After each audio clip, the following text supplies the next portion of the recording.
చక్కటి 7 మాటలు యేసు ప్రభుల వారు కల్వరి సిలువలో పలికినట్లుగా మనకు తెలుసు. ఆ 7 మాటలు ఏంటో మనకు తెలుసు. ఆ 7 మాటల గురించి ఎన్నో ప్రసంగాలు మనము విన్నాం. చిన్ననాటి నుండి మనం వింటూ వస్తున్నాం. కనుక ఈరోజు కొంచెం డిఫరెంట్గా చేద్దాం.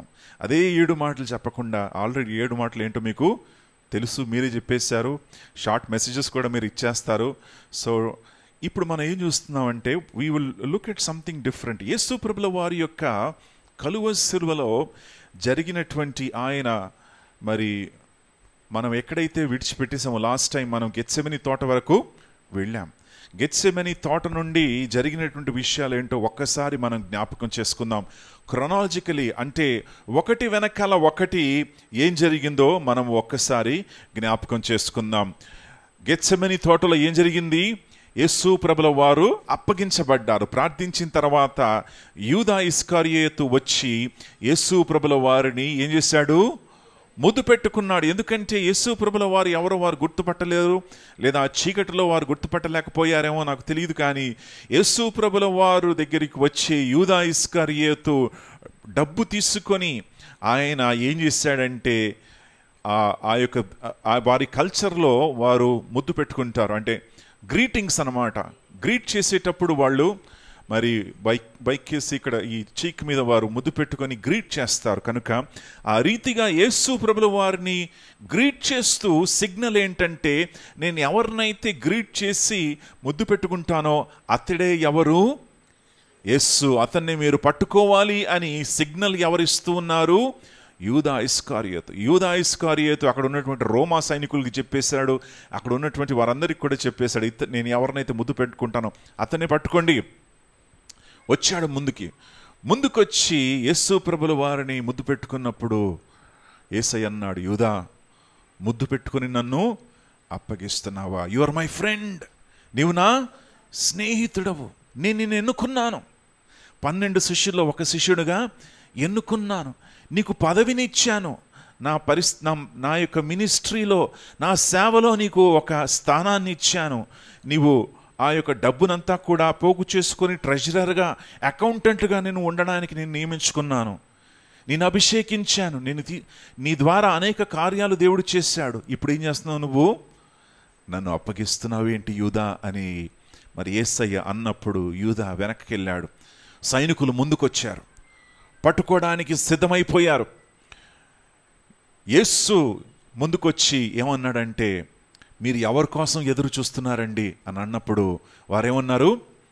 యేసు మాకు కావాలి అన్నప్పుడు ఆయన ఏమన్నాడు? నేనే యేసుని అన్నప్పుడు అందరు బైబిల్ ఏముంటుందంటే అందరూ వెనక్కి వెళ్ళి పడ్డారంట. They just went back and fell. ఎందుకంటే నేనే అనేటువంటి మాట ఏంటిది? దాని అర్థం ఏంటి? ఉన్నవాడను అనువాడను. హల్లెలూయా. ఆ ఉన్నవాడిని పట్టుకోవడానికి వచ్చారు వీళ్ళు.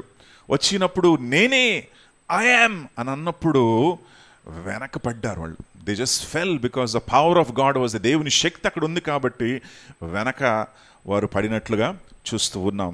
అయినా సరే యేసు ప్రభుల వారు ఏమన్నారంటే ముందుకొచ్చి ఎవరి కోసం మీరు చూస్తున్నారు అంటే వారు యేసు అన్నారు, అయితే నేనేనయ్యా, నన్ను పట్టుకోండి, వీళ్ళందరినీ కూడా వదిలేయండి. హల్లెలూయా. ఆయన ఏం చేస్తాడంటే తన శిష్యులందరినీ కూడా పంపించేస్తాడు, వీళ్ళని వదిలేయండి, వాళ్ళని పట్టుకోకండి, నన్ను మాత్రం పట్టుకోండి. I am the person you're looking for, come catch me, నన్ను పట్టుకోండి అని చెప్పి తన్ను తాను అప్పగించుకున్నాడు యేసు ప్రభుల వారు. హల్లెలూయా. ఆ రోజు ఉదయకాలము 4 గంటల సమయంలో యేసు ప్రభుల వారిని పట్టుకెళ్ళి ఎవరి దగ్గర తీసుకెళ్లారో తెలుసా? అన్న అనేటువంటి మరి వ్యక్తి దగ్గరికి. ఈ అన్న ఎవరు? మన సతీష్ అన్న, లేక రాజ్ కిషోర్ అన్న, వికాస్ అన్న కాదు, ఇలాంటి అన్నలు కాదు. ఆయన పేరే అన్న. ఆయన పేరే ఏంటి? అన్న అన్నమాట కదా. అన్న అనేటువంటి వ్యక్తి ప్రధాన యాజకుడు. He was the high priest, ప్రధాన యాజకుడు. కనుక ఈ ప్రధాన యాజకుడు ఆయన ఏం చేశారంటే ఆ ప్రధాన యాజకుని యొక్క పదవిలో నుండి తొలగించేశారు. అయినా సరే ఆయనకు చాలా ఇన్ఫ్లుయెన్స్ ఉంది. అక్కడ ఉన్నటువంటి సన్హెడ్రిన్ పైన ఆయనకు చాలా మరి ఇన్ఫ్లుయెన్స్ ఉన్నటువంటి ఈ ప్రధాన యాజకుడైనటువంటి అన్న దగ్గరికి ఆయన తీసుకెళ్లారు. ఆయన అల్లుడు ఎవరంటే ఇప్పుడు ప్రస్తుతం ఉన్నటువంటి ప్రధాన యాజకుడైనటువంటి కైఫా. ఈ ఇద్దరు, వాళ్ళ మామగారు అన్న, కైఫా ప్రధాన యాజకుడు. అన్న దగ్గరికి తీసుకెళ్ళి ఆయన చూసి పరీక్షించాడు. పరీక్షించిన తర్వాత కైఫా దగ్గరికి పంపించాడు. కైఫా ప్రాముఖ్యమైనటువంటి పాత్రను వహించాడు. యేసు ప్రభుల వారి యొక్క మరణములో అందరికంటే ప్రాముఖ్యమైనటువంటి పాత్ర వహించింది ఎవరు అంటే కైఫా. ఎవరిది? కైఫా. కైఫా అనేటువంటి ప్రధాన యాజకుడు. The high priest has to sacrifice the lamb. గొర్రెని ఎవరు వధించాలండి? ప్రధాన యాజకుడి దగ్గరికి తీసుకొచ్చినప్పుడు యాజకుడు దాని మీద చెయ్యి పెట్టి ఈ గొర్రెను మరి ఆ గొర్రెను వదకు మరి అర్పిస్తాడు.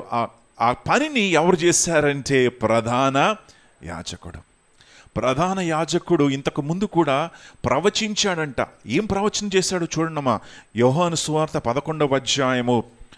అందులో ప్రధాన యాజకుడైనటువంటి కైఫా చేసినటువంటి ప్రవచనం మనకు కనబడతా ఉంది. యోహాను సువార్త 11వ అధ్యాయం 49వ వచనం నుండి చూద్దాం.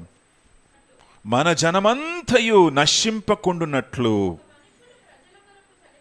ఒక్క మనిషి ప్రజల కొరకు చనిపోవుట మీకు ఇది ఉపయుక్తమని మీరు ఆలోచించుకొనుడి. తనంతట తానే ఈలాగు చెప్పలేదు, కానీ ఆ సంవత్సరము ప్రధాన యాజకుడై ఉండెను కనుక ప్రవచించాడంట. హల్లెలూయా. చూసారా, యేసు ప్రభుల వారు మరణిస్తారని ఆల్రెడీ ఎవరు ప్రవచించారు? కైఫా. రెండో విషయం ఏంటంటే ఆయనే మరి ప్రాముఖ్యమైనటువంటి పాత్ర వహిస్తాడు యేసు ప్రభుల వారి యొక్క మరణములో అనేటువంటి విషయాన్ని ఆయనకు తెలియదు. ఇవన్నీ కూడా తెలియకుండానే జరిగిపోతూ ఉంది. కానీ దాని వెనకాల దేవుని ఆత్మ ఉన్నది. హల్లెలూయా. యేసు మరణము వెనకాల దేవుని యొక్క ఆత్మ కార్యము ఉన్నదని మనము మర్చిపోకూడదు. కాబట్టి మరి ఈ ప్రధాన యాజకుడైనటువంటి కైఫానే ఏం చేశాడంటే యేసు ప్రభుల వారి యొక్క మరణం కొరకు పన్నాగం పెట్టాడు. He planned the murder of Jesus. యేసు ప్రభుల వారి యొక్క మరణానికి ఆయనే మరి కుట్ర చేశాడు. ఎవరు? ప్రధాన యాజకుడైనటువంటి కైఫా. రెండవది ఏంటంటే యేసు ప్రభుల వారిని అర్జెంటుగా 4 గంటలు ఉదయకాలమే తీసుకొచ్చి యేసు ప్రభుల వారిని నిలబెట్టి ఆయన మీద అందరూ కూడా నింద మోపారు. ఏంటంటే ఇతడే దేవుని కుమారుడు అని అంటున్నాడు అని నింద మోపినప్పుడు ప్రధాన యాజకుడైనటువంటి కైఫా ఏమన్నాడంటే, ఇదిగో నువ్వు నింద మోపావు కాబట్టి, నువ్వు దేవుని కుమారుడు అని నువ్వు అంటున్నావు కాబట్టి నీకేం కావాలి? మరణ శిక్ష నేను నీ మీద విధిస్తూ ఉన్నాను. ఎవరు విధించారు మరణ శిక్ష? కైఫా. ప్రధాన యాజకుడైనటువంటి కైఫా ఆ రోజు మరణ శిక్షను యేసయ్య మీద విధించి ఉన్నాడు. ఎందుకు యేసయ్య మరణించాలి? ఆయన దేవుని కుమారుడు. హల్లెలూయా. ప్రియులారా, ఆయన అబద్ధం చెప్పలేదు, కానీ నిజంగా ఆయన దేవుని యొక్క కుమారుడై ఉన్నాడు కనుక ఆ దేవుని యొక్క కుమారుడను నువ్వు చెప్పుకుంటున్నా కాబట్టి నీకేం కావాలి? మరణ శిక్ష నీ మీద విధించబడాలి అని కైఫా మరణ శిక్షను ఆ రోజు విధించాడు. యూదుల యొక్క చట్ట ప్రకారము మరి ఎవరైతే తాను దేవుడని ఎంచుకుంటాడో అతను మరణించబడాలి. కనుక ఆ మరణ శిక్షను యేసు ప్రభుల వారి మీద విధించాడు. కానీ యూదులు మరణ శిక్షను విధించలేరు. ఎందుకంటే ఒక మనిషిని చంపడానికి వారికి హక్కు లేదు. కాబట్టి యేసు ప్రభుల వారిని అక్కడ తీసుకెళ్లారు, పిలాతు దగ్గరికి తీసుకెళ్లారు. పిలాతు ఎవరంటే అక్కడ ఉన్నటువంటి గవర్నర్, అక్కడ ఉన్నటువంటి అధిపతి. ఆ పిలాతు అధిపతి దగ్గరికి తీసుకెళ్ళి యేసు ప్రభుల వారిని మరి అతని ముందు నిలబెట్టించి, ఇదిగో ఇతన్ని మీరు సిలువ వేయాలి, ఎందుకంటే మాకు అధికారము లేదు, మీకు అధికారం ఉంది కాబట్టి మీ దగ్గరికి తీసుకొస్తున్నానని చెప్పి మరి తీసుకొచ్చారు. ప్రియులారా, యేసు ప్రభుల వారు మరి ఆ రోజు ఆయనకు న్యాయం అనేది జరిగిందా? జరగలేదా? న్యాయం అనేది జరగలేదు. ఈ రోజుల్లో when we don't see justice, మనకు న్యాయం కనబడకపోతే మనం ఏం చేస్తామంటే వీ వాంట్ జస్టిస్ కదా, మనకేం కావాలి? న్యాయం కావాలి, న్యాయం కావాలని చెప్పి మరి ఆ ప్లకార్డులు పట్టుకొని మరి సిగ్నేచర్ క్యాంపెయిన్స్ చేస్తారు. మరి రోడ్ల మీద మరి ర్యాలీస్ తీస్తారు, ఇలాంటివన్నీ తీస్తారు. ఎందుకంటే మనం ఏం కావాలి? న్యాయం కావాలి. వీ వాంట్ జస్టిస్ అని మనం అందరూ కూడా. ఆ రోజు యేసు ప్రభుల వారికి ఏమీ లేదు, జస్టిస్ లేదు. జస్టిస్ లేదు. ఎవరు కూడా నిలబడి, శిష్యులు కూడా నిలబడి అక్కడ జస్టిస్ జస్టిస్ అని చెప్పడానికి కూడా లేదు. He was condemned to die. మరణించడానికి ఆయన సిద్ధమైపోయాడు. మరణించడానికి ఆయన మీద మరణపు తీర్పు వచ్చినట్లుగా మనం చూస్తూ ఉన్నాం. ప్రియులారా, యేసు ప్రభుల వారు అన్యాయంగా ఆయన చంపబడ్డాడు అని బైబిలు సెలవిస్తూ ఉంది. ఇంకోటి ఏంటంటే, చాలా కుట్రతో ఆయనను చంపారు. కుట్ర ఏంటంటే, డబ్బును ఎవరి చేతులు మారింది? ప్రధాన యాజకుని యొక్క చేతుల్లో నుండి డబ్బు మారి ఎవరి దగ్గరికి వెళ్ళింది? యూదా ఇస్కరియోతు. హల్లెలూయా. నిజంగా యేసు ప్రభుల వాళ్ళని పట్టుకోవాలంటే వాళ్ళు పట్టుకోవచ్చు, కానీ ఈ రూట్ ఎందుకు తీసుకోవాలి? వాళ్ళు యూదా దగ్గరికి ఎందుకు వెళ్ళాలి? ఎందుకు డబ్బు యూదాకి ఇవ్వాలి? ఎందుకంటే ఇది ఒక పెద్ద కుట్ర. ఏంటిది? ఇది కుట్ర. ఆ కుట్ర ఏంటంటే, యేసు ప్రభుల వారిని చంపాలి, ఆయన పట్టుకోవాలి. ఆయన నిర్దోషుడైనా సరే ఆయన పట్టుకొని చంపాలి. కాబట్టి ఒక రూట్ మనం తీసుకుందాం. ఆ రూట్ ఏంటంటే, వారిలో ఉన్నటువంటి వారినే మనం తీసుకుందాం. హల్లెలూయా. చూసారా, మరి జనరల్గా మరి ఇలాంటి కుట్రలు జరిగినప్పుడు మన సొంత వారే మనల్ని ఏం చేస్తారు? అప్పగించేస్తారు కదా, మీరు చూస్తూ ఉంటారు. So it is the own people, సొంత వారే యేసు ప్రభుల వారిని అప్పగించినట్లుగా మనం చూస్తూ ఉన్నాం. రెండవది ఏంటంటే, కుట్రలో వారు చేసినటువంటి రెండో పని ఏంటంటే, అక్కడ ఉన్నటువంటి మరి జనసమూహములందరినీ కూడా రెచ్చగొట్టారు. రెచ్చగొట్టి ఏం చేశారంటే, సిలువేయండి సిలువేయండి అని కేకలు వేయమని చెప్పి అక్కడ ఉన్నటువంటి గూండాలతో, అక్కడ ఉన్నటువంటి రౌడీలతో కేకలు వేయించారు. కేకలు వేయించి పిలాతు దగ్గరికి వెళ్ళినప్పుడు గట్టి గట్టిగా అరుస్తున్నారు అందరూ కూడా. ఏమని? ఆయనను సిలువ వేయండి. ఇది కుట్రలో రెండవ ప్లాను. తర్వాత అర్జెంటుగా పిలాతు దగ్గరికి వెళ్ళి పిలాతును ఒత్తిడి చేశారు. ఏం ఒత్తిడి చేశారంటే, ఒకవేళ ఇతన్ని మీరు విడిచిపెట్టేశారు. పిలాతు ఏమన్నాడంటే, నేను వదిలేస్తాను అతన్ని, కావాలంటే మీకు మరి యేసును వదిలేస్తాను, బరబ్బాను పట్టుకుంటాను. బరబ్బా గజదొంగ, ఆయన ఆ గజదొంగని పెట్టుకుంటాను. ఈ యేసు ఏమన్నాడు? కేవలం నేను దేవుని కుమారుడు అన్నాడు కదా, అతను వదిలేస్తానని చెప్పేసి పిలాతు ప్రయత్నించినా సరే వీళ్ళు ఏం చేశారు? ఒత్తిడి చేసి, మాకు ఎవరు కావాలి? గజదొంగను కావాలని కోరుకున్నారు. ఈ గజ దొంగ అయినటువంటి బరబ్బాను కోరుకొని యేసు ప్రభుల వారిని చంపాలని మరి ప్లాన్ చేసి, ఈ కుట్ర ద్వారా వారు యేసు ప్రభుల వారిని చంపేసి, అదే రోజు, ఎక్కువ డిలే కూడా లేదు, ఆయన చెరసాల్లో కూడా వేయలేదు, ఆయనను same day they crucified him. అదే రోజు వారిని ఏం చేశారు? యేసు ప్రభుల వారిని సిలువ వేసేశారు. So there is no justice. అక్కడ ఎటువంటి న్యాయము కూడా జరగలేదు. ఆయనకు వకీలు కూడా లేడు, ఎవరు కూడా నిలబడి ఆయనకు తరఫున మాట్లాడడానికి ఒక్క వ్యక్తి కూడా లేడు. So there is no justice that day. ఆ రోజు ఎటువంటి న్యాయం జరగలేదు. ఆ రోజు బహుభయంకరమైనటువంటి మరి దినము. ఆ రోజున యేసు ప్రభుల వారు మరణించినటువంటి దినము. అందరూ కూడా, కైఫా, అక్కడ ఉన్నటువంటి ప్రధాన యాజకులు, వారి సమూహము, వారి గుంపంతా కూడా ఆనందించారు. అయిపోయింది, యేసయ్య పని అయిపోయింది ఈరోజు. అమ్మయ్యా, అంటే మా మందిరానికే వచ్చి ఇక్కడే కొరడాలు అందరిని కొట్టి పంపిస్తాడు అందరినీ బయటికి? మాకు వ్యతిరేకంగా ప్రజల్ని లేవనెత్తుతాడా? మా మాటలు వినకుండా సబ్బాతు దినమందు ఆయన అద్భుతాలు చేస్తాడా? మా మాటలు వినకుండా ప్రధాన యాజకులుగా, పెద్దలుగా మేము ఉన్నా సరే ప్రజలందరినీ మరి మైమరిపించుకొని వారందరినీ కూడా ఆకర్షించుకుంటున్నాడేంటి ఇతను అని వారు కుట్ర వహించి వారు యేసు ప్రభుల వారిని మరి సంహరించినట్లుగా మనం చూస్తున్నాం. ఆ సిలువని ఎక్కించినట్లుగా మనం చూస్తూ ఉన్నాం. కనుక 4 గంటల నుండి 6 గంటల వరకు ఆ ఉదయకాలము జరిగినటువంటి విషయం ఇది. యేసు ప్రభుల వారు ఎవరు ముందు నిలబడ్డారు? యాజకులైనటువంటి అన్నా ముందు, కైఫా ముందు నిలబడ్డారు. 6 గంటలకి, ఉదయకాలం 6 గంటల నుండి 8 గంటల వరకు పొంతు పిలాతు అనేటువంటి గవర్నర్ దగ్గర వారు నిలబడ్డారు. ఈ పొంతు పిలాతు ఎవరంటే ఒక అన్యజనుడు, యూదుడు కాడు. రోమా ప్రభుత్వము ద్వారా ఆయనను ఒక న్యాయాధిపతిగా లేక ఒక గవర్నర్గా నిలబెట్టి ఉన్నారు. దేవునామానికే మహిమ కలుగునుగాక. సో ఈ పొంతు పిలాతు ఏం చేశాడంటే యేసు ప్రభుల వారిని తీసుకెళ్ళి కూర్చున్నాడు. ఒక దగ్గర కూర్చొని యేసు ప్రభుల వారికి మరి తీర్పు తీర్చాలని అడుగుతూ ఉన్నాడు. పొంతు పిలాతు ఏం అడుగుతున్నాడంటే, నువ్వు నిజంగా దేవుని కుమారుడా? ఎవరు నువ్వు అని అడిగాడు. Who are you? Why are people bringing you? ఎవరు అందరిని నేను తీసుకొచ్చారు ఇక్కడ? మాట్లాడు అంటే యేసు ప్రభుల వారు ఏమన్నారంటే, నువ్వు మాట్లాడకపోతే నిన్ను చంపడానికి నాకు అధికారం ఉంది కదా అని అన్నాడు. ఎవరు? పిలాతు. అన్నప్పుడు యేసు ప్రభుల వారు ఏమన్నారంటే, ఇదిగో నన్ను చంపడానికి నీకు పైనుండి అధికారం ఉంటేనే నువ్వు చేయగలవు, నీకు అధికారము లేదు. ఒకవేళ నేను ఓకే అంటే నా సేవకులు నా సైనికులందరూ కూడా వచ్చి ఏం చేస్తారు? నన్ను విడిపిస్తారు అని యేసయ్య అన్నాడు. అన్నప్పుడు పిలాతు భయపడిపోయాడు. ఎందుకంటే ఇతను దేని గురించి మాట్లాడుతున్నాడు? మరొక రాజ్యం గురించి మాట్లాడుతున్నాడు. దేని గురించి మాట్లాడుతున్నాడు? ఇతనే రాజు అని అంటున్నాడు.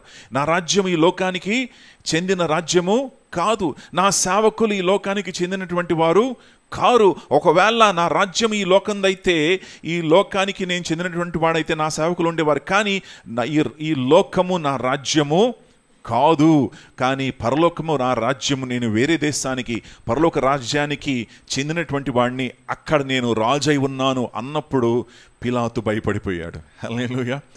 Pilot was afraid. ఎందుకంటే యేసు ప్రభుల వారిని చూసినప్పుడు ఆయనలో భయం అనేది కనపట్లేదు. హల్లెలూయా. యేసు ప్రభుల వారితో మాట్లాడేటప్పుడు ఆయనలో గొప్పతనం అనేది కనిపిస్తూ ఉంది. యేసు ప్రభుల వారిని అక్కడ నిలబెట్టినప్పుడు ఆయనలో ఎటువంటి నింద కూడా ఆయనకి కనపట్లేదు, ఎటువంటి తప్పు కూడా పట్టుకోలేకపోతున్నాడు. ఎవరు? పిలాతు. హల్లెలూయా. పిలాతు బయటకు వచ్చి యూదులతో అంటున్నాడు, ఏంటయ్యా బాబు ఇతను తీసుకొచ్చారు, ఇతనిలో ఒక్క తప్పు కూడా నాకు కనపట్లేదు. I can't find a single fault in him.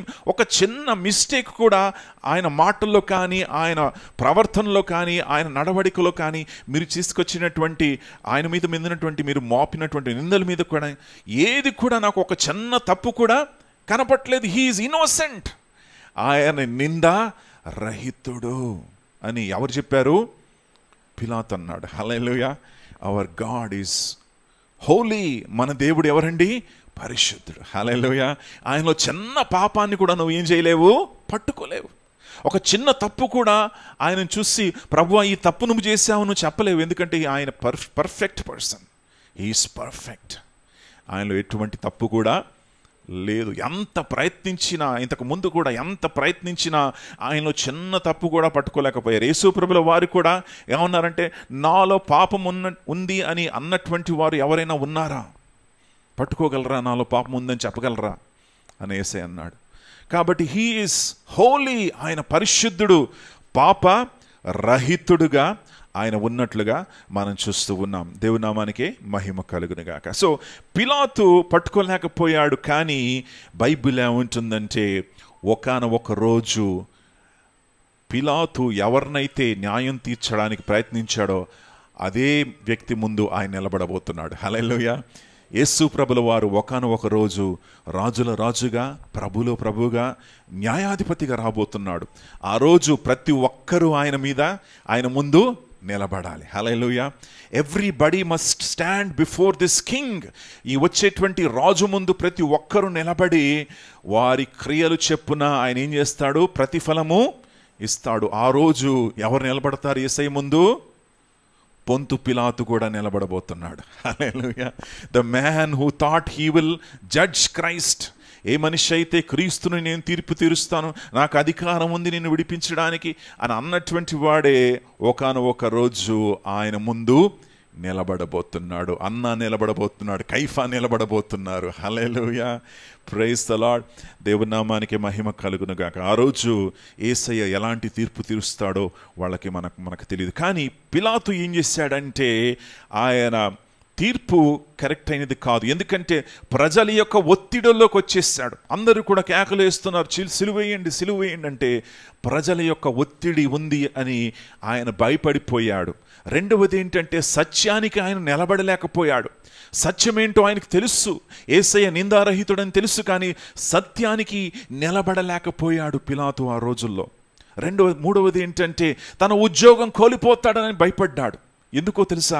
ఒకవేళ విద్రోహం జరిగినట్లయితే అందరూ కూడా రోమా ఏం చేస్తారంటే పిలాతుని తీసేసేయండి అయ్యా, ఆయన పాలనలో విద్రోహం జరుగుతూ ఉంది కాబట్టి ఆయన మరలా గవర్నర్గా ఉండడానికి లేదు, ఆయనకు సరైనటువంటి మరి హోదా లేదు, ఆయన కెపాసిటీస్ లేదని చెప్పి తీసేస్తారని చెప్పి భయపడిపోయి తన ఉద్యోగంకి భయపడ్డాడు, ప్రజలకు భయపడ్డారు, సత్యాని కోసం నిలబడలేకపోయాడు. ఎవరు? పొంతు పిలాతు. He couldn't stand for the truth. సత్యాని కోసం నిలబడలేకపోయారు, అసత్యాన్నే మరి ప్రేమించారు అని బైబిల్ సెలవిస్తోంది. కాబట్టి ప్రియులారా, ఈరోజు మనలో కూడా చాలామంది పిలాతులు ఉన్నారు. హల్లెలూయా. పిలాతులాగా మనం కూడా ఒత్తిడికి మనము లోనైపోతూ ఉన్నాం. వీఆర్ ఫాలోయింగ్ ఫర్ పియర్ ప్రెషర్కి మనము ప్రజలు ఏమనుకుంటారు, వాళ్ళు ఏమనుకుంటారు, నా బంధువులు ఏమనుకుంటారు, సత్యానికి నిలబడలేకపోతున్నాం, వాళ్ళు ఏమంటారు, వీళ్ళు ఏమంటారు, నా మనుషులు ఏమంటారు అని భయపడిపోతున్నాం. ప్రియులారా, సత్యానికి నిలబడాలి. ఆ రోజు పిలాతు భయపడిపోయి యేసయ్యను అప్పగించేశాడు. ఈరోజు నువ్వు నేను కూడా భయానికి యేసయ్యను మనం అప్పగించేస్తున్నాం. యేసయ్య ఎవరో మనకు తెలియదు. పేతురు వలె యేసయ్య ఎవరో నాకు తెలియదు, భయపడిపోయాడు, భయాక్రాంతులైపోయాడు. ఈరోజు కూడా నువ్వు నేను కూడా ఒకవేళ భయపడుతున్నావేమో యేసయ్య గురించి సాక్ష్యం ఇవ్వడానికి, యేసయ్యను నమ్ముకున్నాను చెప్పడానికి, యేసయ్యను వెంబడిస్తున్నానని చెప్పడానికి నువ్వు భయపడుతున్నావేమో. అలాగైతే ప్రియులారా, భయపడకండి. ఎందుకంటే యేసయ్య గురించి సాక్ష్యాన్ని మీరు చెప్పాలి. Hallelujah. You have to stand for Christ. సత్యము కోసం మీరు సత్యానికి సాక్షులుగా మీరు నిలబడాలి. ఉద్యోగం కోల్పోతానని భయపడ్డాడు పిలాతు. నా ఉద్యోగం పోతుందేమో, ఏంటండి, ఇదిగో ప్రజలు ఏమనుకుంటారేమో నా గురించి అని భయపడ్డాడు. ఈరోజు అటువంటి వారుగా మనం ఉండకుండా క్రీస్తు కొరకు సాక్షులుగా మనము నిలబడాలి. దేవునామానికి మహిమ కలుగునుగాక. ఓకే, సో టైం ఎంత అయిపోయిందండి?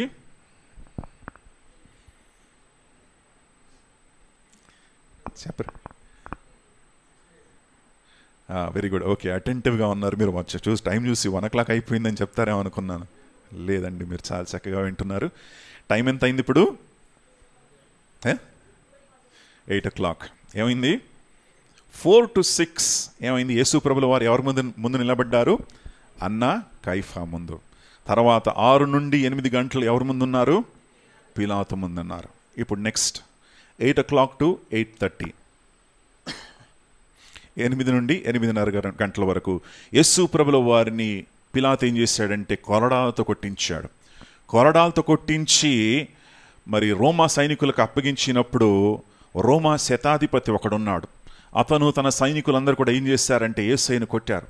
కొరడాలతో కొట్టి అతని మీద ముళ్ళ కిరీటాన్ని పెట్టి అతనికి ఊదా రంగు వస్త్రాన్ని ధరించి, ఎందుకంటే రాజులు ఊదా రంగుపు వస్త్రాన్ని ధరించుకునేవారు.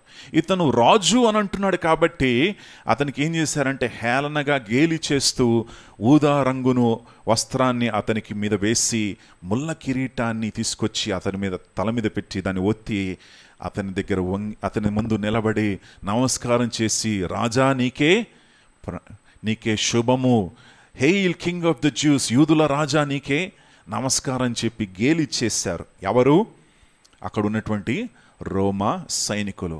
ఇదంతా అయిన తర్వాత పిలాతు యేసు ప్రభువు వారి తీసుకొచ్చి మరొక్కసారి ప్రజల ముందు నిలబెట్టి అంటున్నాడు, ఇదిగో మీ రాజును చూడండి, మీ రాజును ఒక్కసారి చూడండి అని అన్నప్పుడు అందరూ కూడా కింద నుంచి ఏమి అన్నారు? సిలువేయండి, సిలువేయండి, మాకు రాజు ఒక్కడే. ఎవరు? కైసరు ఒక్కడే మాకు రాజు, ఇతను మా రాజు కాదు, ఇతన్ని సిలువేయండి అని అన్నప్పుడు పిలాతు ఏం చేశాడంటే నీళ్లు తీసుకొచ్చాడు. ఒక బేసన్లో నీళ్ళు తీసుకురండమ్మా అన్నప్పుడు నీళ్ళు తీసుకొచ్చారు. అందరి ముందు ఏం చేశాడంటే చేతులు కడిగేశాడు. నీళ్లు పోసినప్పుడు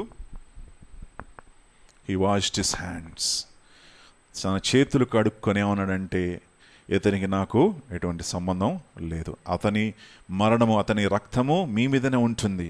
his blood is on your heads, it is not on me అని చెప్పి పిలాతు తన చేతులు కడిగేసుకొని ఆయన విడిచి, మీరు తీసుకెళ్ళండి అయ్యా, మీరు ఏం చేసుకుంటారో చేసుకోండి అని చెప్పి పంపించేస్తాడు. ఎవరిని? యేసయ్యను వారికి అప్పగించేస్తాడు. రోమా సైనికులు వచ్చారు, పట్టుకెళ్ళిపోయారు. ప్రియులారా, పిలాతు చేసినటువంటి పని ఏంటంటే తన చేతులు కడుక్కొని నాకు ఏ సంబంధం లేదు అని చెప్పేశాడు. హల్లెలూయా. ఈరోజు ఒకవేళ పిలాతు ఆ యొక్క నరకంలో కూర్చొని ఆలోచిస్తున్నాడేమో, అరే రే రే రే రే, నా ముందు ఎవరు నిలబడ్డారు? యేసయ్య. ఆ యేసయ్య ఎవరో నాకు తెలియదు, నీతో నాకు ఏ సంబంధం లేదు అని చెప్పి చేతులు గడిగేసుకున్నానే అని బహుశా పిలాతు ఈరోజు నరకంలో నుండి ఆలోచన చేస్తున్నాడేమో. ఒక్కసారి నాకు మరొక అవకాశం ఇస్తే బాగుంటుంది, వన్ మోర్ ఛాన్స్ నాకుంటే బాగుంటుంది, నా జీవితాన్ని మార్చుకుంటాను. ప్రియులారా, నరకానికి వెళ్ళిన తర్వాత మనకు నెక్స్ట్ ఛాన్సు లేదు. అక్కడ కూర్చొని ఇంకొక ఛాన్స్ ప్రభువా, ఒక్క అవకాశం నాకు ఇవ్వు ప్రభువా, జీవితాన్ని మార్చుకుంటాను, ఒక్క అవకాశం ఇవ్వు ప్రభువా, నా జీవితాన్ని సరి చేసుకుంటాను, give me one chance. Sorry, there is no chance, there is nothing left. ఇంకా అవకాశమే లేదు. నీకు ఇవ్వబడినటువంటి అవకాశము, నీకు ఇవ్వబడినటువంటి రక్షణ, ఈ ప్రశస్తమైన అమూల్యమైనటువంటి రక్షణ, నీ కోసం చిందించబడినటువంటి యేసుక్రీస్తు యొక్క రక్తము, వీటిని తృణీకరించినట్లయితే వేరే దారి లేదు అని బైబిల్ అంటా ఉంది. ఫర్ ద పర్సన్, హెబ్రీలకు రాసిన పత్రిక, ఎవరైతే యేసు యొక్క రక్తాన్ని, మరి ప్రశస్తమైనటువంటి రక్తాన్ని మరి తృణీకరిస్తాడో వారికి క్షమాపణ అనేది లేదు. కాబట్టి ప్రియులారా, పొంతు పిలాతు వలె చేతులు కడిగేసుకోకండి. యేసు ఎవరో నాకు తెలియదు, ప్రెషర్లో వచ్చి ఐఎమ్ నాట్ ఎ క్రిస్టియన్, నేను క్రైస్తవుని కాదు, దేవుడు ఎవరో నాకు తెలియదు అని చెప్పకండి. 8 గంటలకు యేసు ప్రభుల వారిని సిలువ వేయడానికి తీసుకెళ్లారు. సిలువ ఇట్ వాజ్ అరౌండ్ నిలువటి కమ్మి మరియు ఏమంటారు క్రాస్. ఆ సిలువ అనేది 130 కిలోలు. ఎన్ని కిలోలు ఉంటుంది? Around 300 pounds. So it could be around 130 kgs. 150 లేక 130 కిలోలు ఉండొచ్చు. మనం చూస్తూ ఉంటాం యేసు ప్రభువుల వారు సిలువను ఎత్తుకొని వెళ్తున్నారని. కానీ యాక్చువల్గా ఆయన ఎత్తినటువంటి సిలువ ఏంటంటే అది నిలువు కమ్మి మాత్రమే. ఏ కమ్మి మాత్రమే? నిలువ కమ్మి.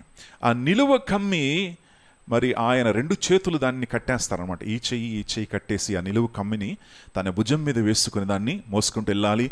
గొల్గోతా దగ్గర ఆ యొక్క నిలువుగా పెట్టేసేవారు కమ్మిని. నిలువుగా పెట్టేసినటువంటి కమ్మికి దీన్ని తీసుకెళ్ళి అటాచ్ చేసేవారు దాన్ని. Okay, so that was the process. So it was the cross was actual entire cross was around 130 kgs. ఆయన ఎత్తుకునేటువంటి ఆ సిలువ అనేది ఇట్ వాజ్ అరౌండ్ 50 kilos. ఒక 50 కిలోలు వరకు ఉండేది. అరౌండ్ బిట్వీన్ 75 to 125 pounds, అంటే మేబీ అరౌండ్ 50 kgs అని మనం అనుకోవచ్చు. చేతులు దానికి కట్టేసి ఉంటాయి. సో యేసు చాలా అలసిపోయాడు. ఎందుకంటే కొరడా దెబ్బలు కొట్టారు కదండి. కొరడా దెబ్బలకి మనిషి చచ్చిపోవాలి, అంత భయంకరమైనటువంటి దెబ్బలు అవి. ఆ కొరడా దెబ్బలకి ఆయన చనిపోవాలి, కానీ చనిపోకుండా మరి ఇంకా ఉన్నాడు, బతికే ఉన్నాడు. సిలువ వేశారు అతని మీద, మోయలేకపోయాడు సిలువని. మోయలేకపోయినప్పుడు చూశారు, ఇటు అటు చూశారు. ఒక నల్లజాతి వాడు ఉన్నాడు అక్కడ, ఒక నల్లజాతి వాడు ఉన్నాడు. ఆయన పేరు సిమియోను. కురేయునుడైన సిమియోను మనం చూస్తున్నాం. ఈ కురేయునుడైనటువంటి సిమియోను ఎక్కడి నుంచి వచ్చాడో తెలుసా? మరి ఉత్తర ఆఫ్రికా ప్రాంతం నుంచి వచ్చినటువంటి వాడు. పస్కా పండుగను ఆచరించడానికి యెరూషలేం పట్టణానికి వచ్చినటువంటి వాడు. అక్కడ ఏం జరుగుతుందో వెళ్ళి చూద్దామా అని చెప్పాడు. అని అనుకొని అక్కడికి వచ్చి తొంగి చూసినప్పుడు ఏం చేశారు? వాడిని పట్టేసుకొని బలవంతం చేశారంట. ఒకసారి చూద్దాం, మత్తయి సువార్త 27వ అధ్యాయం.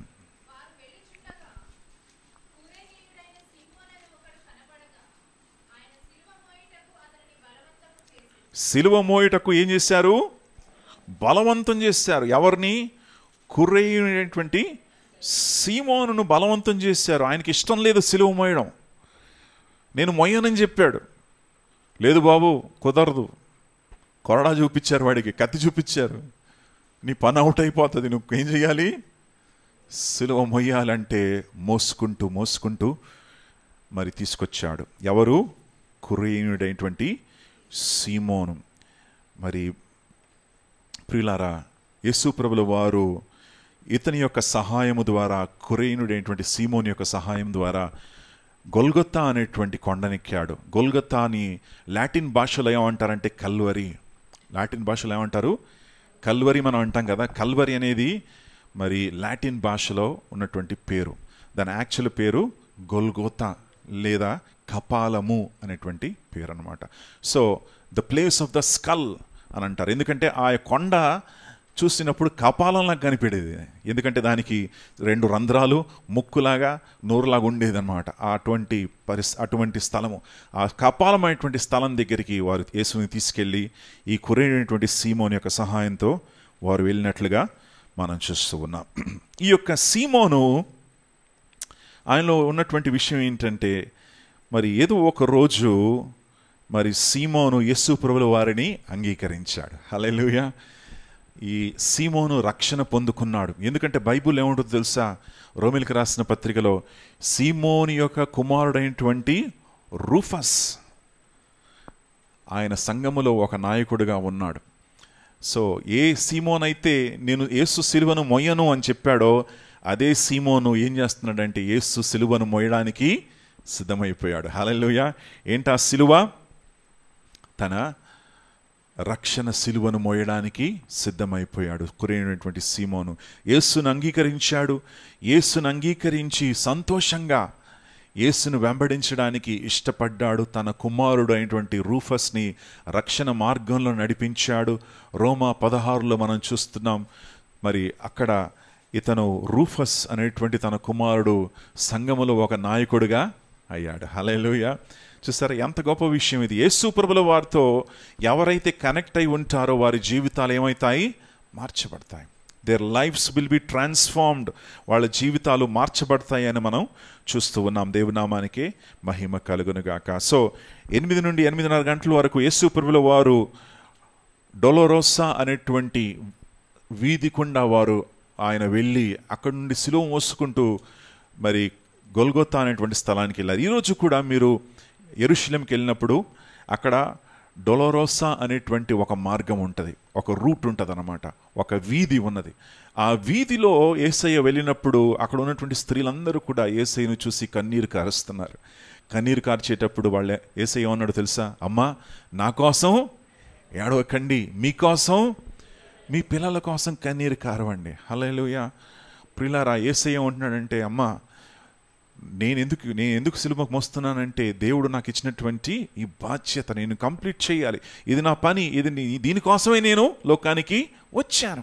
సిలువ మోయడానికి, మరణించడానికి వచ్చాను. కానీ నువ్వు మారాలి, నీ పిల్లలు మారాలి, నీ జీవితాలు మారాలి. కాబట్టి నా కోసం ఏడవకు, నీ కోసం నువ్వు కన్నీరు కార్చు, నీ పిల్లల కోసం కన్నీరు కార్చు, నీ పిల్లలు రక్షించబడాలని ప్రార్థించు అని యేసయ్య అంటున్నాడు. హల్లెలూయా. ప్రియులారా, ఈరోజు మనం యేసయ్య యొక్క సిలువను చూసి మనం ఎవరి కోసం బాధపడాలి? ఆయన కోసం కాదు. ఆయన మరణించి వెళ్ళిపోయాడు. కానీ మన కోసం, హల్లెలూయా, మన పిల్లల కోసం మనం ప్రార్థన చేయాలి. మన పిల్లల యొక్క రక్షణ కొరకు మనం ప్రార్థన చేయాలి. మన బిడ్డలు, మన కుటుంబ సభ్యులందరూ కూడా రక్షణ మార్గంలో వారు నడవాలని, దేవుని యొక్క చిత్తం వారి జీవితంలో జరగాలని, వారు లోకంతో పాటు కొట్టుకెళ్ళిపోకుండా వారి పరిశుద్ధ జీవితాలు జీవిస్తూ సాతాను యొక్క చేతుల్లో వారు పడిపోకుండా వారు భద్రపరచబడాలని నువ్వు నేను మోకరించి మన బిడ్డల కోసం మనం ఏం చేయాలి? ప్రార్థించాలి. Hallelujah. That is the message from the cross. యేసయ్య సిలువలో మోసేటప్పుడు ఇచ్చినటువంటి వార్త ఏంటంటే, నీ కోసం, నీ పిల్లల కోసం మా ప్రార్థించు. యెరూషలేం కుమార్తెలారా, మీకోసం, మీ పిల్లల కోసం ప్రార్థించు అని యేసయ్య అంటున్నాడు. ఈరోజు మనము మన యొక్క బిడ్డల కోసం మనం అనుదినము ప్రార్థించాలి. ఎందుకంటే అపవాది అయినటువంటి సాతానుడు ఎవరిని మృంగుదునా అని చూస్తూ ఉన్నాడు. యవనస్తును తప్పుదారి పట్టించుదామా అని చూస్తూ ఉన్నాడు. యవన ప్రాయంలోనే వారిని నాశనం చేసేద్దామని చూస్తూ ఉంటాడు. అపవాది చేతులకి మనము పడిపోకుండా మన బిడ్డల కోసం, మన కుమారుల కోసం, కుమార్తెల కోసం, వారి రక్షణ కోసం, మన కుటుంబ సభ్యుల యొక్క రక్షణ కోసం మనం ప్రార్థన చేయాలి. దేవునామానికి మహిమ కలుగును గాక. ఇప్పుడు టైం ఎంతండి? 8:30కి వచ్చేసామా? Very good. 8:30 అయిపోయింది. 8:30 నుండి మరి 9 గంటలు అయింది. 9 గంటల టైం అయింది. యేసుని తీసుకొచ్చి సిలువ దగ్గర మరి పెట్టారు. పెట్టి ఆయన బట్టలు తీసేసి ఆయన సిలువ దగ్గరికి తీసుకొచ్చి మేకులు కొట్టి ఆయన సిలువని ఎత్తి నిలబెట్టేటప్పటికి టైం ఎంత అయింది? 9 అయిపోయింది. సో ఉదయకాలము 9 గంటల నుండి మరి మధ్యాహ్నము ఎప్పటి వరకు? 3 గంటల వరకు యేసు ప్రభుల వారు ఎక్కడ వ్రేలాడారు? ఆ సిలువలో వ్రేలాడేటువంటి మన విషయం మనకు తెలుసు. యేసు ప్రభుల వారు మరి పుట్టక ముందే 700 years బ్యాక్, 700 సంవత్సరాల క్రిందట యేసు ప్రభుల వారి గురించి, ఆయన సిలువ మరణము గురించి బైబిల్లో చాలా స్పష్టంగా రాయబడింది. అది ఎక్కడుందో తెలుసా? యెషయా గ్రంథము చెప్పండి ఎక్కడ? 53 కరెక్ట్. 53వ అధ్యాయంలో, యెషయా గ్రంథం 53వ అధ్యాయంలో మరి యేసు ప్రభుల వారి గురించి చాలా స్పష్టంగా, ఆయన సిలువ మరణము గురించి చాలా క్లియర్గా రాయబడింది. కీర్తనకారుడు దావీదు కూడా యేసు ప్రభుల వారి యొక్క వస్త్రముల కొరకు చీటీలు వేస్తారు, ఆయన ఎముకలన్నీ కూడా అలాగే ఉంటాయి, విరిగిపోదు ఆయన ఎముకలు అని కీర్తనకారుడు దావీదు ఆత్మవశుడై యేసు ప్రభుల వారి యొక్క మరణం గురించి కూడా ఆయన ఏం చేస్తున్నాడు? ప్రవచిస్తున్నాడు. హల్లెలూయా.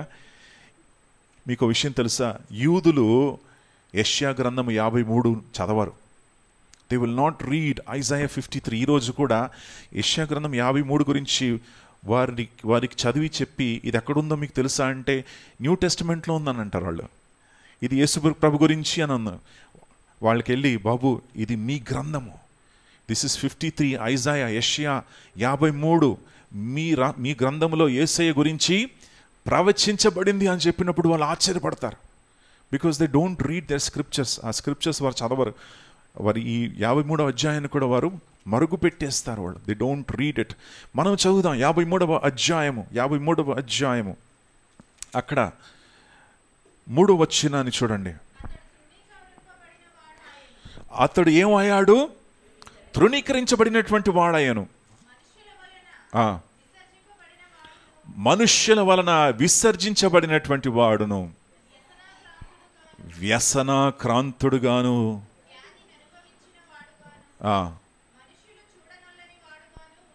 చూసారా ప్రియులారా, బైబిల్ ఏముంటుందంటే ఆయన తన స్వకీయుల దగ్గరికి వచ్చాడు, కానీ స్వకీయులు ఏమయ్యారు?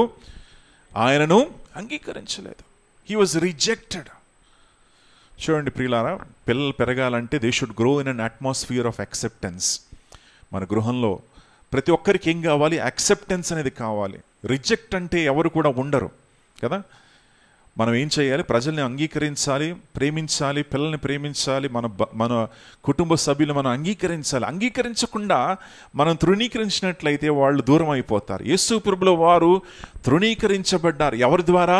తన స్వకీయుల ద్వారా, తన సొంత జనము ద్వారా. తన అన్నలు, తన అక్కలు ఎవరు కూడా నమ్మలేదు, ఆయన గురించి నమ్మలేదని బైబిల్ సెలవిస్తోంది. ఎందుకో తెలుసా? ఆయన ఎందుకు తృణీకరించబడ్డాడో తెలుసా? మీరు అంగీకరించబడాలని ఆయన ఏమయ్యాడు? తృణీకరించబడ్డాడు. He was rejected so that you can be accepted. నువ్వు అంగీకరించబడాలి కనుక ఆయన తృణీకరించబడినట్లుగా మనం చూస్తూ ఉన్నాం. రెండవది ఏంటంటే ఆయన ఏమయ్యాడు? He was a man of sorrows. మరొకసారి చదవండి. వ్యసనాక్రాంతుడుగా మారాడు. వ్యసనాక్రాంతుడుగాను, వ్యాధిని అనుభవించినటువంటి వాడుగాను. చూసారా ప్రియులారా, వ్యసనాక్రాంతుడుగా యేసయ్య మారాడు. ఎందుకు? నువ్వు సంతోషంగా ఉండాలి. హల్లెలూయా.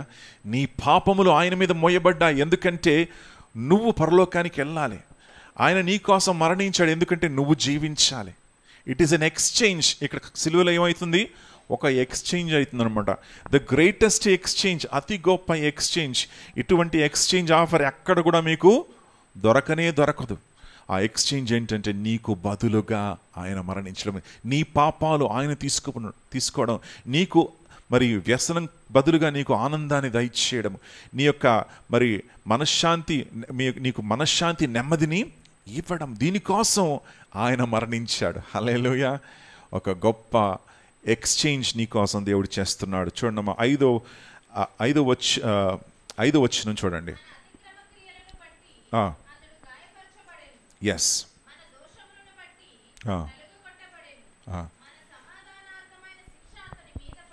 మన సమాధానార్థమైనటువంటి శిక్ష, మన శిక్ష ఎవరి మీద పడింది?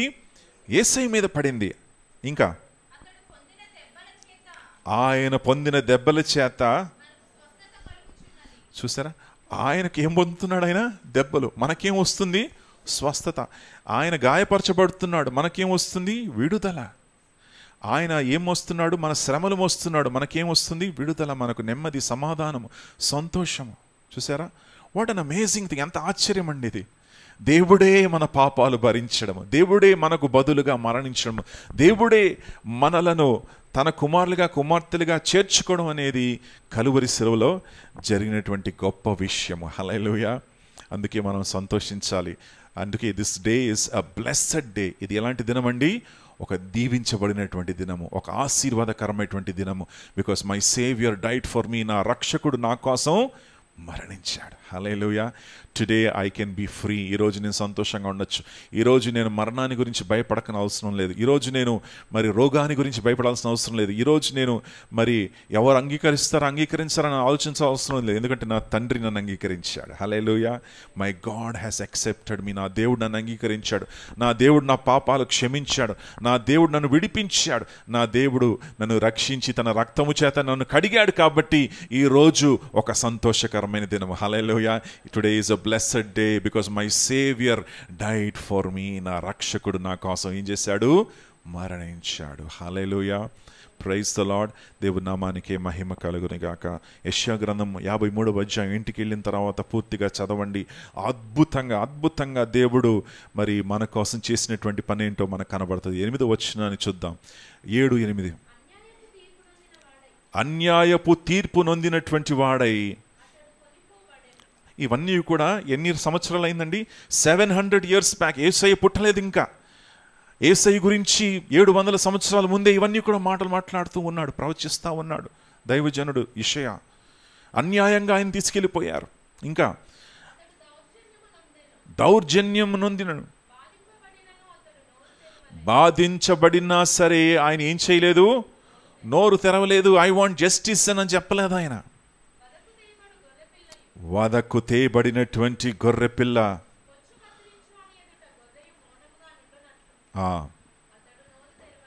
అతడు ఏం చేయలేదు?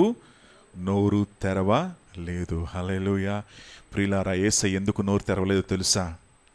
ఎందుకంటే నువ్వు నోరు తెరిచి ఆయనను ఏం చేయాలి? స్తుతించాలి. హల్లెలూయా.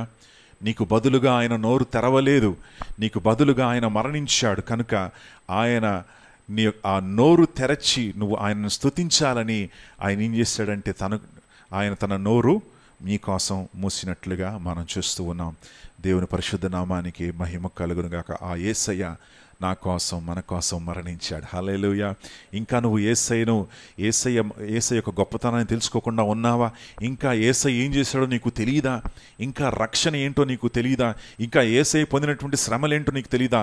అలాగైతే నో టుడే ఈరోజు తెలుసుకో. యేసయ్య నీ కోసం చేసినటువంటి గొప్ప కార్యం ఏంటో నువ్వు తెలుసుకో. Hallelujah. He died so that you can live. He suffered so that you can be happy. ఆయన నోరు తెరవలేదు, ఎందుకంటే నువ్వు నోరు తెరిచి ఆయన ఏం చేయాలి? స్తుతించాలి. హల్లెలూయా. దేవుని నామానికి మహిమ కలుగును గాక. 5 విషయాలు మనం చూడబోతున్నాం. 5 విషయాలు చూసి ముగించుకుందాం. టైం ఎంత అయిందండి ఇప్పుడు? 3 అయిపోయిందా? ఓకే. దేవుని నామానికి మహిమ కలుగును గాక. కలువరి సిలువలో జరిగినటువంటి 5 అద్భుతాలు ఒక్కసారి త్వరగా చెప్పేసి మరి ముగిస్తాను. అందరూ ఒకసారి గట్టిగా హల్లెలూయా చెప్దామా? ఇంకొకసారి గట్టిగా ప్రైజ్ ద లార్డ్. రైట్. 5 అద్భుతాలు, కలువరి సిలువలో జరిగినటువంటి 5 అద్భుతాలు. యేసయ్య సిలువ మీద ఉన్నప్పుడు 5 అద్భుతాలు జరిగాయి. మొదటి అద్భుతం ఏంటంటే దొంగ మారిపోయాడండి. ఎవరు మారాడు? దొంగ మారిపోయాడు. సిలువ మీద మారడం ఏంటి, శ్రమల్లో మారడం ఏంటి? పక్కనున్నటువంటి వాడు యేసయ్యను చూసి మారిపోయాడు. హల్లెలూయా. ఆ దొంగ పేరు దిమాస్. గెస్టాస్ అండ్ దిమాస్ అనేటువంటి 2 దొంగలు. ఎక్కడి నుంచి దొరికిందని ప్రేయర్లు మీకు అని అంటారు. అలాగైతే this is from church history, సంఘం యొక్క చరిత్ర నుండి వచ్చినటువంటి పేర్లు. సో ఒక దొంగ పేరు గెస్టాస్, మరొక దొంగ పేరు దిస్మాస్. ఈ 2 దొంగలు ఇరువైపున వారు సిలువేయబడ్డారు, యేసుతో పాటు సిలువేయబడ్డారు. యేసు వలె కొరడాలు వారికి కొట్టలేదండి.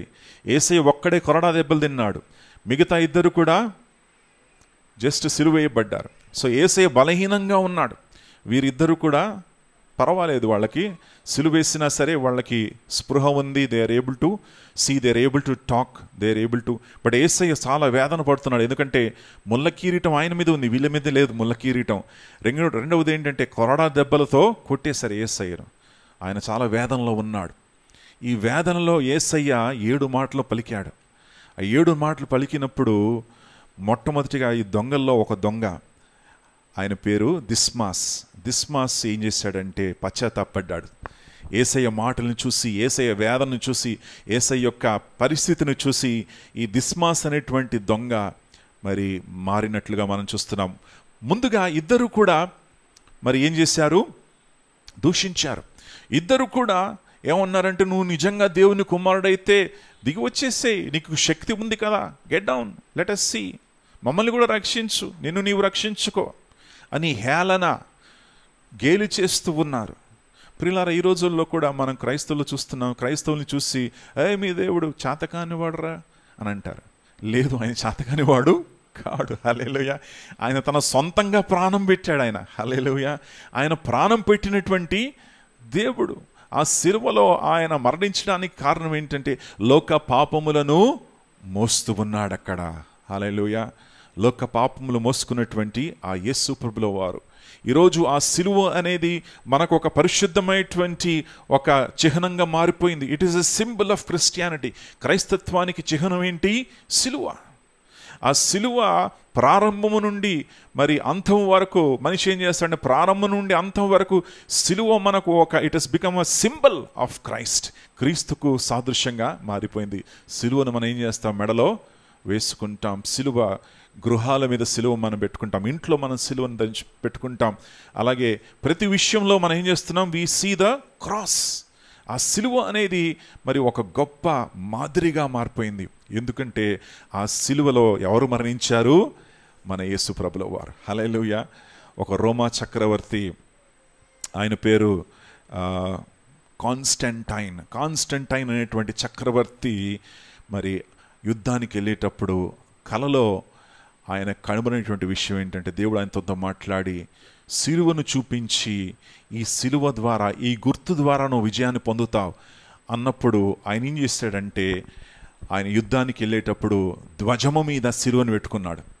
ఆ ధ్వజం మీద సిలువను పెట్టుకుని ముందుకెళ్ళినప్పుడు కాన్స్టంటైన్ గొప్ప విజయాన్ని సాధించాడు. దాని తర్వాత రోమా రాజ్యమంతా కూడా ఏమైంది? క్రైస్తవ రాజ్యంగా మారిపోయింది. అప్పుడు వరకు హింసించినటువంటి క్రైస్తవులు సడన్గా కాన్స్టంటైన్ ఏమన్నాడంటే, క్రైస్తవుల యొక్క దేవుడే నిజమైనటువంటి దేవుడు, అతన్ని మనం ఆరాధిద్దామని చెప్పి ఓవర్ నైట్, అదే రాత్రికి రాత్రి రోమా రాజ్యం ఏమైపోయింది? క్రైస్తవ రాజ్యంగా మారిపోయింది. ఆ సిలువ ఈరోజు ప్రతి విషయంలో కనబడుతూ ఉంది. మరణించినప్పుడు కూడా సమాధి మీద ఏముంటుంది? సిలువ ఉన్నది. The cross of Christ is holy. దేవుని యొక్క పరిశుద్ధ సిలువ, అది మన పాపాల నుండి మనల్ని రక్షిస్తుంది. పౌలు గారు కూడా అన్నారు కదా, సిలువను తప్ప నేను వేరేది కూడా ఎరగను. కనుక ఈ యొక్క దిస్మాస్ అనేటువంటి వ్యక్తి ఆయన గుర్తించి యేసు ప్రభుల వారిని మరి గుర్తించి ఆయన యేసును అంగీకరించినట్లుగా మనం చూస్తూ ఉన్నాం. సో అది ఒక గొప్ప అద్భుతము. ఈ దొంగ ఏం చేస్తాడో తెలుసా? చాలా తెలివైనటువంటి వాడు. సిలువలో రక్షణనే దొంగలించుకున్నాడు. ఏం చేశాడు? He stole salvation. హల్లెలూయా. రక్షణను పొందుకున్నాడు ఆయన వెంటనే. యేసు ప్రభుల వారు ఏం చేశారు? నీవు నాతో పాటు పరదైసులో ఈరోజే నువ్వు ఉంటావు. Today I'm going to Paradise. ఈరోజు నేను మరణించిన తర్వాత తండ్రి దగ్గరికి వెళ్ళిపోతున్నాను, కనుక నువ్వు కూడా నాతో పాటు రాబోతూ ఉన్నావని ఆ దొంగతో యేసయ్య అన్నాడు. ఈ దొంగ అవకాశాన్ని వదులుకోలేదు. ఉన్నటువంటి అవకాశాన్ని వెంటనే ఏం చేశాడు? సొంతం చేసుకున్నాడు. ప్రియులారా, sometimes opportunities will not be there for long. కొన్నిసార్లు అవకాశాలు ఎక్కువ దొరకకపోవచ్చు మనకు. తర్వాత చూద్దాంలే, తర్వాత ఆలోచిద్దాంలే, తర్వాత నమ్ముకుందాంలే, తర్వాత మనం చూద్దాంలే అని అంటే కొన్నిసార్లు అవకాశం రాకపోవచ్చు. సమయం ఉన్నప్పుడే నువ్వు ఏం చేయాలి? యేసయ్యను నమ్ముకోవాలి. హల్లెలూయా. దొంగ ఏం చేశాడంటే, సమయం ఉంది, యేసును చూశాడు, రక్షణ ఏంటో తెలుసుకున్నాడు. అయ్యా, నన్ను జ్ఞాపకం చేసుకొని, రాజ్యములో నన్ను జ్ఞాపకం చేసుకొని తను తాను తగ్గించుకొని యేసయ్యను మరి ప్రభువుగా అంగీకరించాడు, రక్షణను పొందుకున్నాడు. ఈరోజు రక్షణ అవకాశము తెరవబడి ఉంది, ద్వారాలు తెరవబడి ఉన్నాయి. ద్వారాలు ముయ్యబడక ముందే లోపలికి వచ్చేసేయండి. హల్లెలూయా. లోపలికి వచ్చేసేయండి. లోపల రక్షణ ఉన్నది కాబట్టి రక్షణలోకి వచ్చేసేయండి. దేవుని నామానికి మహిమ కలుగును. రెండవ అద్భుతం ఏంటో తెలుసా? అక్కడ ఉన్నటువంటి మరి ఆ మందిరంలో ఉన్నటువంటి తెర పైనుండి కిందికి ఏమైంది? చీల్చబడింది. ఆ మందిరంలోకి ఎవరు కూడా రాకూడదు, ఎవరు కూడా లోపలికి రాలేరు. సామాన్యమైనటువంటి మనుషులు లోపలికి రాలేరు. కేవలము యాజకులు మాత్రమే లోపలికి వెళ్తారు. ఆ స్థలము అతి పరిశుద్ధ స్థలం అన్నమాట. ఆ అతి పరిశుద్ధ స్థలములో యాజకుడు తన కోసం రక్తాన్ని చిందించుకొని, గొర్రెపిల్ల యొక్క రక్తాన్ని తీసుకొని ఆయన సంవత్సరానికి ఒక్కసారి లోపలికి వెళ్ళి తన కోసం ప్రాయశ్చిత్తం పడి ఆయన చాలా జాగ్రత్తగా లోపలికి వెళ్ళాలి. సామాన్యమైనటువంటి నువ్వు నేను ఎంటర్ అయితే చనిపోయేవాళ్ళు ఆ రోజుల్లో. దేవుని యొక్క సన్నిధి అంత బలంగా ఉండేది. కానీ యేసు మరణించినప్పుడు బైబిల్ ఏమంటుందంటే, పైనుండి కింద వరకు తెర ఏమైంది? చీల్చబడింది. The veil was torn. ఆ తెర చినిగింది. ఆ తెర చినగడం ద్వారా ఏం సూచిస్తున్నాడు దేవుడు అంటే, ఇదిగో మీరు స్వేచ్ఛగా లోపలికి రావచ్చు.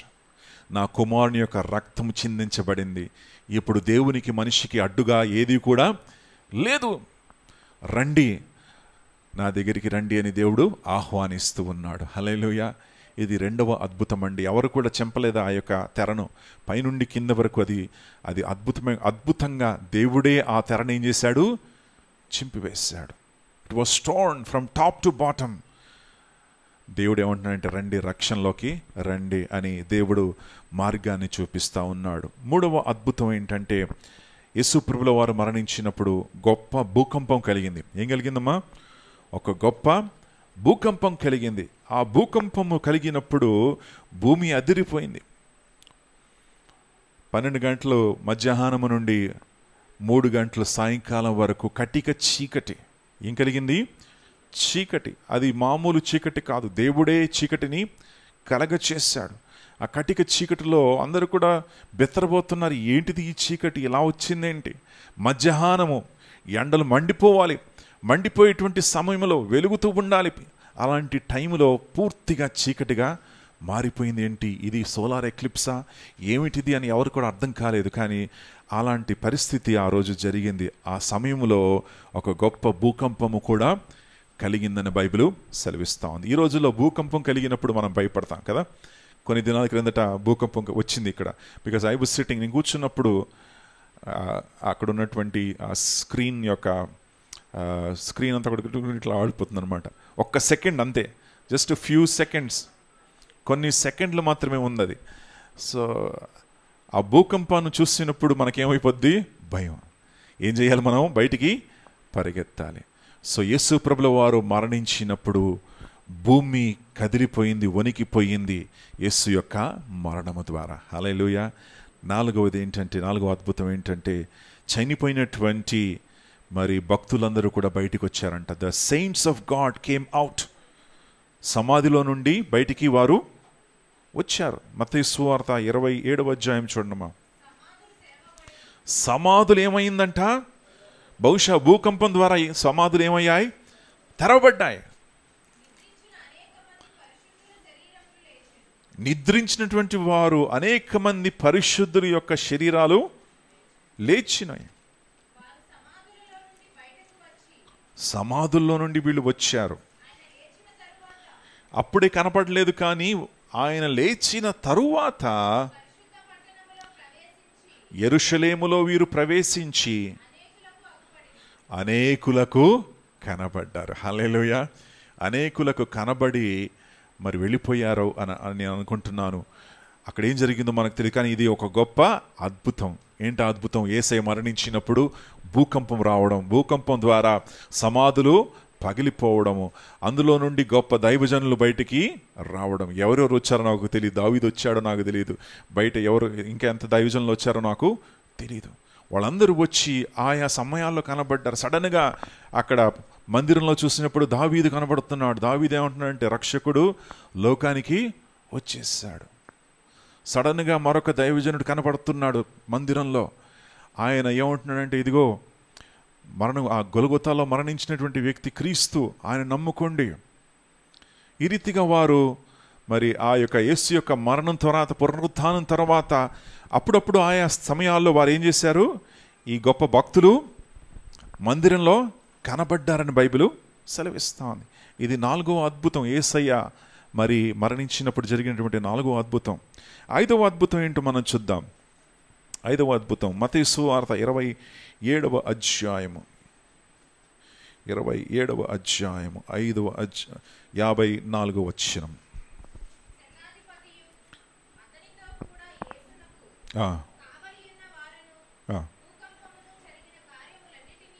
భూకంపము జరిగిన కార్యాలు అన్నిటిని చూసి మిక్కిలి భయపడ్డారు. నిజముగా ఇతడు ఎవరు? నిజముగా ఇతను దేవుని యొక్క కుమారుడు. ఈ మాటలు ఎవరు చెప్పారో తెలుసా? శతాధిపతి.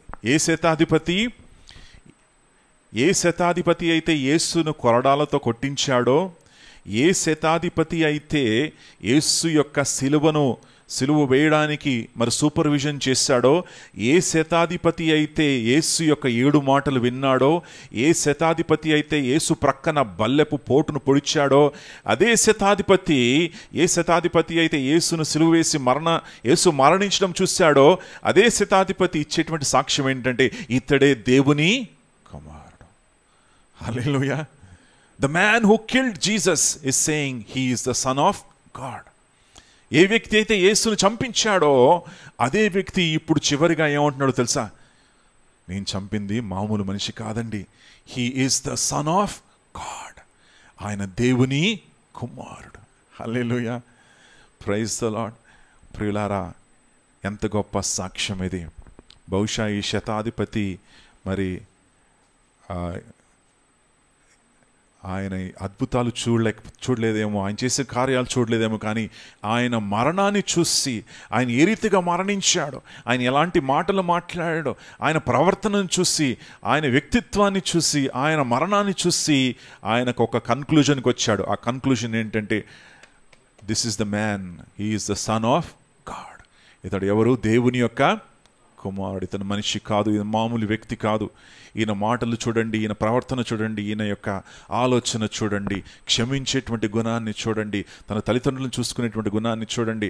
ఆయన ఎంతో దెబ్బలు తిన్నాడు, కానీ ఆయన ఒక్కసారి కూడా తన నోరును విప్పలేదు. తన నోరు విప్పకుండా ఆయన శ్రమను అనుభవించాడు. He is the son of God అనే బలమైనటువంటి సాక్ష్యాన్ని చెప్తున్నాడు. హల్లెలూయా. ఈరోజు యేసయ్య గురించి నువ్వేమని చెప్తావు? మీరు ఏం చెప్తారు యేసయ్య గురించి? చాలామంది ఏమంటారంటే, ఈజ్ మంచి వ్యక్తి అండి అని అంటారు.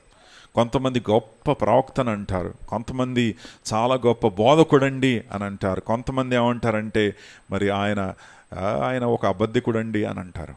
మరి మీ సంగతి ఏంటి? మీరేమంటారు యేసయ్య గురించి? ఆయన కేవలం ఒక మంచి వ్యక్తా, లేదా కేవలం ఒక మంచి బోధలు చేసేటువంటి బోధకుడా, లేదా అప్పుడప్పుడు ప్రవచనాలు చేసేటువంటి ప్రవచకుడా? ఎవరతను?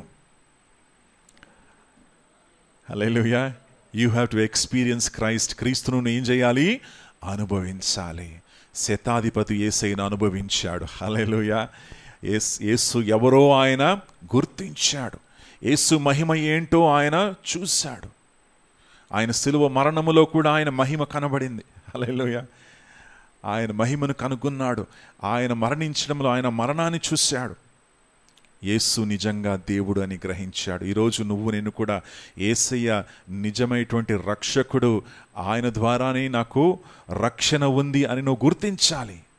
He is the son of God. ఆయనే దేవుని యొక్క కుమారుడై ఉన్నాడు. నా జీవితాన్ని నేను ఆయనకు సమర్పించుకుంటానని ఈరోజు ఇక్కడి నుండి నువ్వు దేవునికి నీ జీవితాన్ని సమర్పించకుండా నువ్వు తిరిగి వెళ్ళకూడదు. Everybody must commit your life to God. ప్రతి ఒక్కరు కూడా మీ జీవితాలను యేసయ్యకు సమర్పించుకొని ఇతడే దేవుడు, ఇతడే నిజమైనటువంటి దేవుని యొక్క కుమారుడు అని నమ్మి విశ్వసించి ఇక్కడ నుండి మీరు తిరిగి వెళ్ళాలి. హల్లెలూయా. ప్రియులారా, Jesus is who he claims he is. ఆయన ఎవరై ఉన్నాడో, ఎవరు నేను అని చెప్పుకున్నాడో అదే నిరూపించబడింది ఆ రోజు. పిలాతు దగ్గర యేసయ్య నువ్వు నిజంగా దేవుని కుమారుని అడిగాడా? జవాబు వచ్చిందా? ఇప్పుడు రాలేదా? ఎవరు చెప్తున్నారు? పిలాతు కింద ఉన్నటువంటి సైనికుడే ఏమంటున్నాడు? ఇతను దేవుని యొక్క కుమారుడు. హల్లెలూయా. he is the son of God. My friends, Jesus is almighty God. యేసు క్రీస్తు ప్రభుల వారు సర్వశక్తి కలిగినటువంటి దేవుడై ఉన్నాడు. హల్లెలూయా. ఆయన నీ కోసం మరణించాడు. ఈరోజు ప్రశస్తమైన దినము, the blessed day, the good Friday.